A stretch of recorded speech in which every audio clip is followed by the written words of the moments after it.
2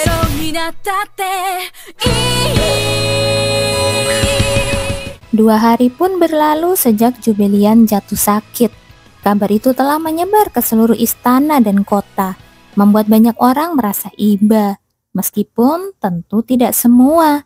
Di istana, wajah kaisar tampak berseri, berbeda jauh dari beberapa hari sebelumnya.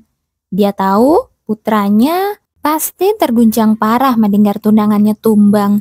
Dia sedang memikirkan bagaimana menghukum putranya yang kurang ajar itu. Tetapi tiba-tiba kemalangan menimpa, sampai-sampai dia berpikir bahwa Tuhan ada di pihaknya. Sekarang, dia tidak akan bisa melakukan apa-apa sampai gadis itu bangun, kan?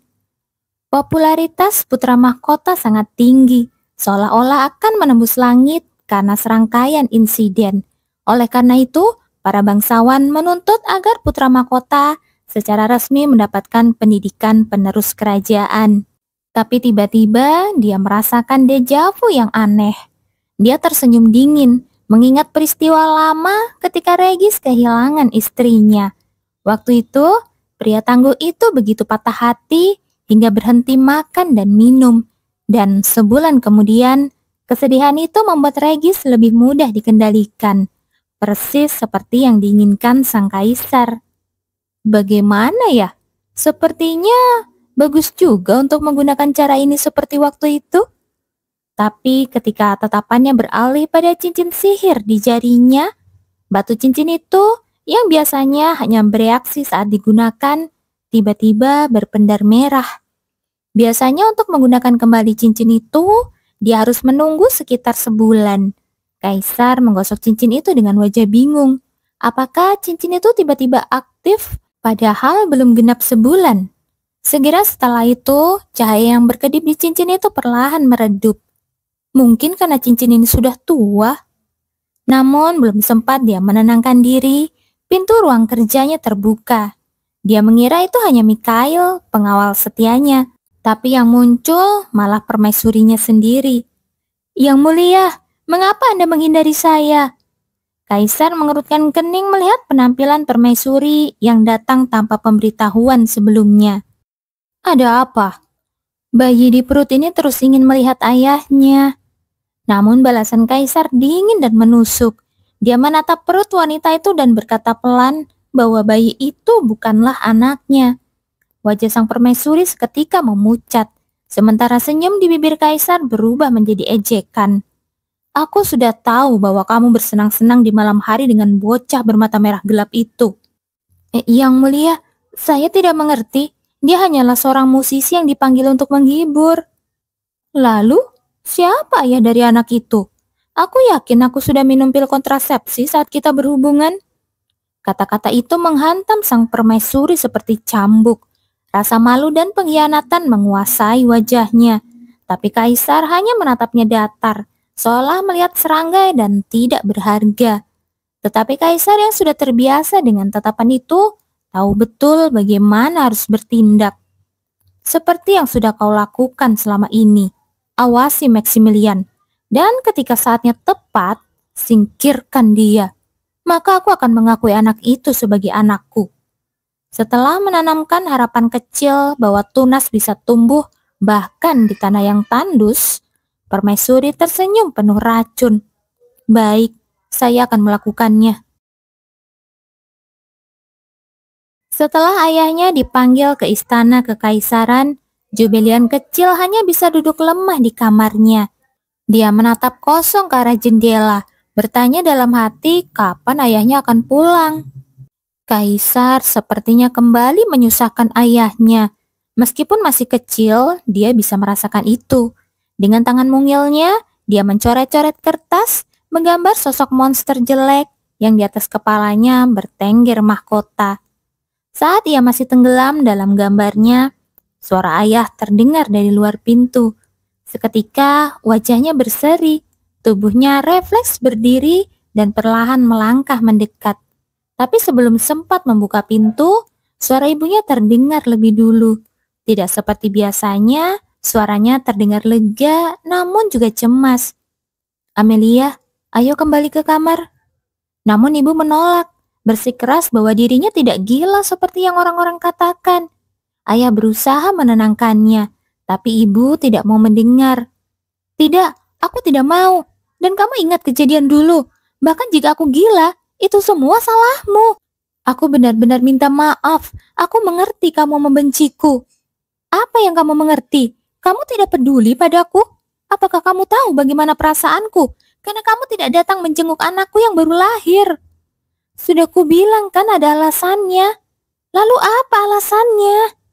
Aku tidak bisa mengatakannya, tapi aku janji satu hal ini saja. Istriku hanya kamu, dan pewarisku hanyalah Jubelian. Aku terkejut dengan suara itu dan mengintip. Telapak tangan ibu memerah dan pipi ayah berpaling. Kenapa kamu tidak bisa mengatakannya padaku? Apakah aku benar-benar istrimu?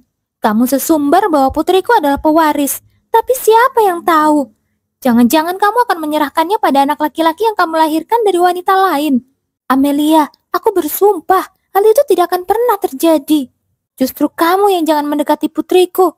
Orang yang berbahaya bagi anak itu sekarang adalah kamu, Regis. Mendengar itu, ayah menghela nafas panjang dan menjawab, sepertinya kita berdua terlalu emosi. Mari kita bicara lain kali. Istirahatlah hari ini. Tidak, aku tidak akan pergi sampai kau menghilang. Kalau kau mau pergi, kamu saja yang pergi. Aku tersentak mendengar suara ibu, lalu masuk ke lemari pakaian dan berjongkok. Kemudian aku berpikir, kapan ibu dan ayah bisa berdamai? Pasti senang rasanya jika mereka bisa rukun. Beberapa hari setelah pertengkaran itu, ibu datang diam-diam ke kamarku. Dengan senyum lembut namun aneh, dia mengajakku bermain petak umpet. Jubelian bingung, tapi dia menurut saja. Setelah mengingat kembali masa lalu itu, dia tahu bahwa ibunya tengah terjebak dalam depresi dan delusi. Ibunya juga pernah memukul dan mengabaikannya saat kecil. Namun akhir-akhir ini, ibunya terobsesi untuk berada di dekatku setiap malam. Kenapa, Bu? Karena ibu ingin bermain pada jam itu. Jadi, jika ibu menyuruhmu bersembunyi dengan baik, kamu harus bersembunyi. Mengerti? Aku memeluk ibu dan mengangguk. Iya, aku akan mendengarkan kata-kata ibu dengan baik. Ibu menatapku dengan mata gemetar lalu menggigit bibirnya. Kemudian dia bergumam pelan. Jangan pernah keluar sampai ibu bilang sudah ketemu. Mengerti? Dalam gumamannya terdengar sedikit nada tangisan. Aku menatapnya dari sudut pandangku yang kecil. Berbeda dari yang kubayangkan, tatapannya terlihat jernih dan tulus. Di istana kekaisaran, Beatrice yang kembali ke kamarnya mendapati ibunya telah menunggunya. Beatrice menatapnya lelah. Dia tahu ibunya tidak pernah datang tanpa alasan. Ibu, ada urusan apa di kamarku? Apa anehnya jika seorang ibu datang ke kamar putrinya? Tapi hari ini aku sedikit lelah, Bu. Baiklah kalau begitu, akan kusampaikan intinya saja. Tentang putra mahkota, menurutmu sampai kapan dia akan tinggal di sana? Mengapa ibu menanyakan itu pada aku? Bukankah akhir-akhir ini kamu akrab dengan Maximilian? Ibu khawatir, ibu pasti berpikir itu bagus dan tidak akan pernah mengkhawatirkannya. Tolong katakan niat ibu yang sebenarnya. Kalau begitu, mengapa kamu bergaul dengan dia? Ya, karena kakak tidak punya niat untuk memanfaatkan aku. Beatrice, kamu akan menyesal nanti. Tapi jika kamu bilang menyesal sekarang, ibu akan memaafkanmu. Mendengar itu, Beatrice menjawab tanpa ragu. Aku sudah menyesal, Bu, atas semua yang kulakukan kepada kakak dan melukainya karena hanya percaya pada kata-kata ibu. Dan sekarang aku tidak ingin memahami ibu lagi. Permaisuri menatap putrinya tanpa menjawab, lalu keluar dari kamar. Anak kurang ajar, bagaimana aku membesarkannya? Beraninya dia bicara seperti itu. Permaisuri yang kembali ke kamarnya hendak melempar barang, tetapi dia melihat perutnya. Akhirnya, dia meletakkan barang itu dengan tenang dan membelai perutnya. Aku tidak bisa diusir begitu saja. Kaisar yang selama ini mempermainkannya, putrinya yang kini menjadi duri dalam daging, dan Maximilian yang menjadi penyebab semua ini. Dia belum membalas dendam kepada ketiga orang itu. Pertama-tama, aku harus menimpakan kesalahan pada Maximilian. Itu adalah pemikiran yang bodoh, yang biasanya tidak akan pernah dilakukannya. Tetapi permaisuri yang terpojok tidak dapat berpikir rasional. Dia memutuskan untuk mengirim pembunuh bayaran ke kediaman Duk Floyen, lalu menyebarkan kabar bahwa dalangnya adalah putra mahkota sendiri karena merasa terganggu dengan kondisinya yang koma.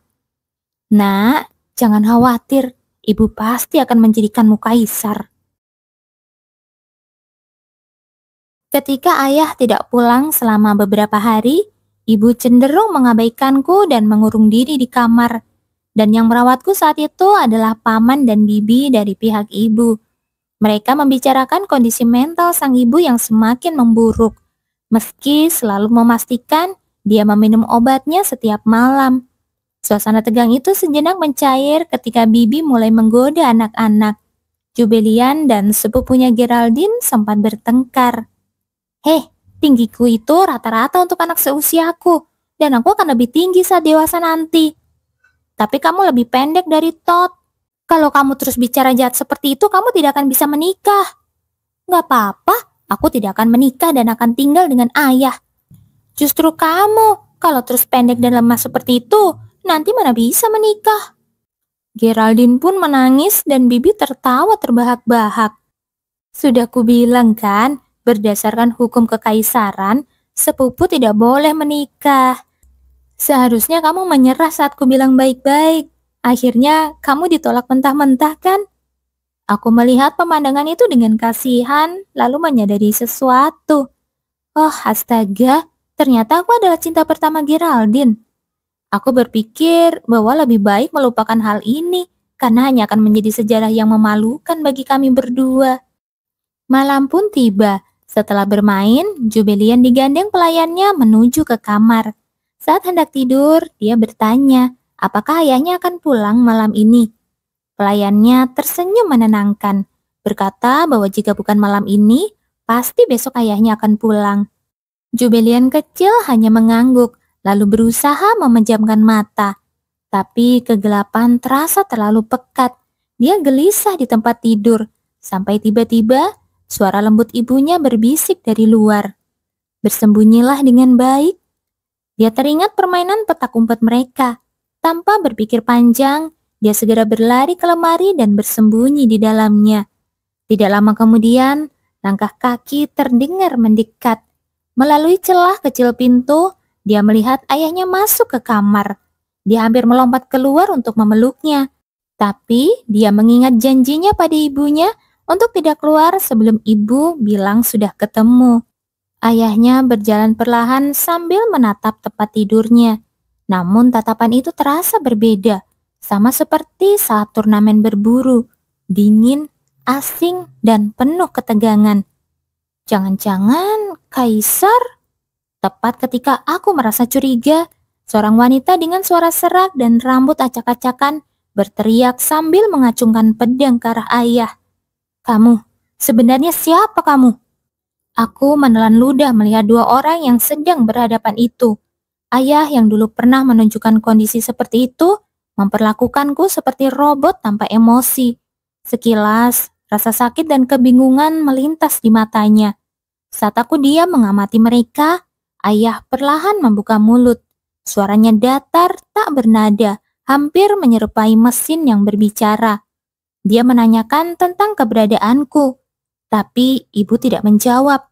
Sebaliknya, dia menekan ujung pedangnya lebih dekat ke arah leher ayah. Suaranya bergetar saat menuntut ayah untuk segera pergi dari kamar putrinya. Dengan mata kosong, ayah menatap lurus ke arah ibu sambil melontarkan kata-kata yang membuat darahku membeku.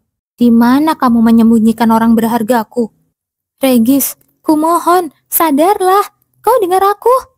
Suara ibu samar-samar bercampur dengan nada tangisan. Saat itulah tangan ayah memancarkan cahaya biru. Dia meremas bilah pedang dengan tangan kosong hingga logam itu melengkung. Dan tangannya tidak tergores sedikit pun. Ibu tersentak. Tapi ayah justru menarik pedang itu hingga membuatnya kehilangan keseimbangan. Memeluknya erat seolah hendak menahan mangsa. Ibu berusaha melepaskan diri, namun tatapan ayah tetap sama. Dia hanya mengulang pertanyaan yang sama dengan suara yang lebih berat. Ketakutan merambat ke seluruh tubuhku. Mereka pernah bertengkar sebelumnya, tapi tidak pernah seperti ini. Aku menatap sekeliling dengan putus asa, berharap seseorang datang untuk menghentikan mereka. Namun tidak ada. Para pelayan sholat terbiasa dengan pertengkaran tuan mereka dan memilih untuk tidak ikut campur. Aku yang berharap ibu dan ayah bisa rukun, tidak bisa menahan dorongan hati dan langsung melompat keluar dari lemari pakaian. Ayah, hentikan! Aku pikir jika aku memanggilnya, kesadarannya akan kembali. Tapi ayah hanya menatapku dengan wajah tanpa ekspresi. Hanya sudut bibirnya yang sedikit terangkat. Sudah ketemu. Itu jelas ayah yang biasa kulihat, tetapi wajahnya yang seperti memakai topeng itu sangat menakutkan. Saat itu juga, ibu yang wajahnya pucat pasi berteriak memanggilku. Jubelian, cepat lari! Aku mundur tanpa sadar, tapi ayah memegang kerah bajuku dan mengangkatku seolah sedang mengambil barang. Aku menangis dan meronta, tetapi ayah hanya menatapku dengan mata menyeramkan dan bergumam. Sesuai perintah, keberadaan yang berharga. Karena penampilannya yang menakutkan, aku menjatuhkan air mata dan memanggilnya. Saat itulah alis ayah berkerut dan matanya tampak bingung sesaat. Belum sempat aku bernapas lega, sebuah vas bunga menghantam kepala ayah dengan keras. Pecahannya berhamburan dan darah menetes dari pelipisnya. Tapi bahkan luka itu tidak membuatnya berhenti. Hanya cengkramannya yang sedikit mengendur, cukup bagi ibu untuk menarikku pergi. Cepat pergi! Seketika, aku yang kecil diliputi ketakutan yang samar dan tanpa sadar melarikan diri dari tempat itu. Meskipun terjadi keributan, tidak ada satupun pelayan yang keluar. Namun saat itu, pandanganku menangkap dua orang yang sedang berbicara yang mengenakan pakaian pelayan. Aku berlari ke arah mereka sambil menangis, memohon agar mereka menghentikan pertengkaran orang tuaku. Mereka saling berpandangan lalu tersenyum ramah. Lady, tunggulah di sini sebentar. Mengerti? Air mata mengalir di pipi Jubelian yang tertidur. Max yang duduk di sampingnya menghela nafas panjang dan menyeka air matanya. Dia berbisik pelan, mimpi apa yang sedang menghantui gadis itu? Max membelai pipinya lalu bergumam dengan suara sedih. Apakah kamu masih belum mendapatkan ingatanmu? Pada hari dia pertama kali datang setelah dihubungi, gurunya mengatakan bahwa Jubelian saat ini sedang mengalami mimpi panjang untuk mencari ingatannya. Jadi, Max dengan sabar menunggu dan berharap dia segera bangun. Namun sudah 5 hari dan Jubelian belum juga sadar. Max merasa tidak berdaya. Bahkan setelah menjadi sosok transenden, dia tidak bisa melakukan apapun untuk menyelamatkan gadis yang ia cinta. Ketika rasa putus asa hampir menelannya, suara tenang gurunya memecah kesunyian, menyuruhnya beristirahat sebentar. Max menatap gurunya yang bersuara datar itu lalu bangkit. Saya akan segera kembali. Selama itu, silakan berbincang dengannya. Regis tertawa hampa melihat muridnya yang memahami maksudnya dan memberi mereka ruang. Dia adalah orang yang kupikir tidak akan pernah bisa peduli pada orang lain seumur hidupnya. Muridnya itu bisa berubah berkat putrinya. Kemudian Regis tersenyum. Jemarinya hendak menyentuh rambut lembut putrinya ketika sebuah suara lirih mengguncang jiwanya. Suara yang lemah namun menyayat hati. Ayah, benci. Kenapa ibu? Wajah Regis memucat. Dia menurunkan tangannya dengan gemetar, menatap putrinya dengan tatapan keputusasaan. Aku berharap kamu akan melupakannya selamanya. Tapi pada akhirnya, kamu mengingatnya. Aku tidak tahan lagi, karena khawatir aku kembali ke kamar, berharap semuanya sudah berakhir. Meskipun dia sesekali menakutiku, dia tetap ibuku. Aku berharap dia bisa segera berdamai dengan ayah. Kemudian, apa yang kulihat saat kembali ke kamar adalah warna merah. 2 mayat dengan pakaian pelayan, dan ibu yang terbaring berdarah, serta ayah yang berdiri memegang pedang berlumuran darah. Aku gemetar ketakutan. Ibu masih sempat mengulurkan tangannya dan memanggilku dengan lembut. Jubel, lupakan semuanya. Akhirnya, dia menutup mata tanpa daya. Aku menangis memanggilnya, tapi dia tidak lagi menjawab. Dan saat tubuhnya terkulai, aku mendengar ayah meraung, suara yang lebih mirip lolongan binatang yang terluka daripada manusia. Dunia di sekelilingku perlahan memudar. Ini pasti mimpi buruk. Saat mataku mulai tertutup, aku melihat wajah ayah. Akhirnya, aku memejamkan mata dan kesadaranku juga menjadi gelap.